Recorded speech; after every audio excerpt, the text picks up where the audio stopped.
আমি শুধু মানে কতগুলো জিনিস ইন্ডিকেট করে দিই তাহলে বিষয়টা পরিষ্কার হয়ে যাবে। এই একটা ক্যান্ডিডেট, আমি বলছি না ওই যারা পরীক্ষায় পার্টিসিপেট করেছে তারাই সমাজ মাধ্যমে দেখুন সব ছেড়েছে এবং এগুলোর তালিকা আপনি গেলে ওয়েবসাইটে দেখতে পারেন। একজন পেয়েছে 58 পেয়েছে +10 +16.5 টোটাল দেখাচ্ছে। তাহলে যোগ করলে কত হয়? 84.5। তাকে দেওয়া হয়েছে 90.50। ফলে এই যে যারা এই জিনিস করেছেন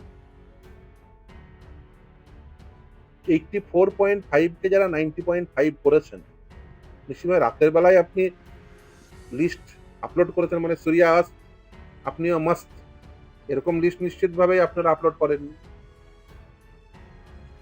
ফলে খুব পরিষ্কার যে লিস্ট কিভাবে তৈরি হয়েছে। দেখুন যখন প্রথম ইন্টারভিউ লিস্ট প্রকাশ করে তখনও দেখা গেল তারা পিএইচ ক্যান্ডিডেটদের বসানোর চেষ্টা করেছে, সেখানেও অযোগ্য। তার আগে যখন পরীক্ষার প্রিপারেশন হচ্ছে, অনলাইন অ্যাপ্লিকেশন নিচ্ছে, তখন সব দাগিদার বসানোর চেষ্টা করছে।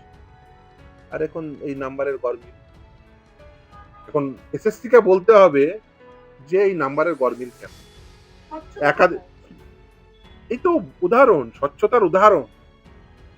স্বচ্ছতার উদাহরণ হচ্ছে যে 10 + 58 + 16.5 = 90.5। এটা হচ্ছে স্বচ্ছতার উদাহরণ। আপনি বলুন এই কোন অঙ্কে এই বিষয়টি আসে। ফলে এই যে স্বচ্ছতার কথা বলছেন, এই স্বচ্ছতা কতটা মেইনটেইন হচ্ছে সেটা বোঝা যাচ্ছে। এই কারণেই এর আগের নিয়োগ প্রক্রিয়ায় ওরা নাম্বার সহ প্রকাশ করেনি। কারণ এগুলো ধরা পড়ে যাবে। এই যে ধরুন যেই আপলোড হয়েছে ধরা পড়ে গেছে। এই যে ধরা পড়ে যাবে বলেই বেসিক্যালি ওরা এটা করেনি। এই ওএমআর শিট প্রকাশ কেন করছেন? স্বচ্ছতা, বিরাট স্বচ্ছতা চাইছেন, ওএমআর শিট প্রকাশ কেন করছেন? বিরাট স্বচ্ছতা চাইছেন, ইন্টারভিউ কেন ইন ক্যামেরা করছেন না? স্বচ্ছতা যদি চাইতেন তাহলে নিশ্চিতভাবেই এইগুলো করতে কোনো বাধা নেই।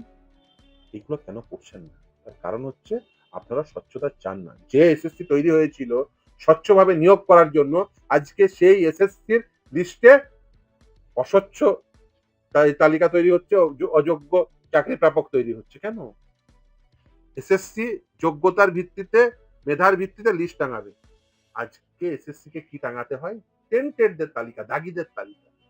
এসএসসি এরকম একটি সংস্থায় পরিণত হয়েছে।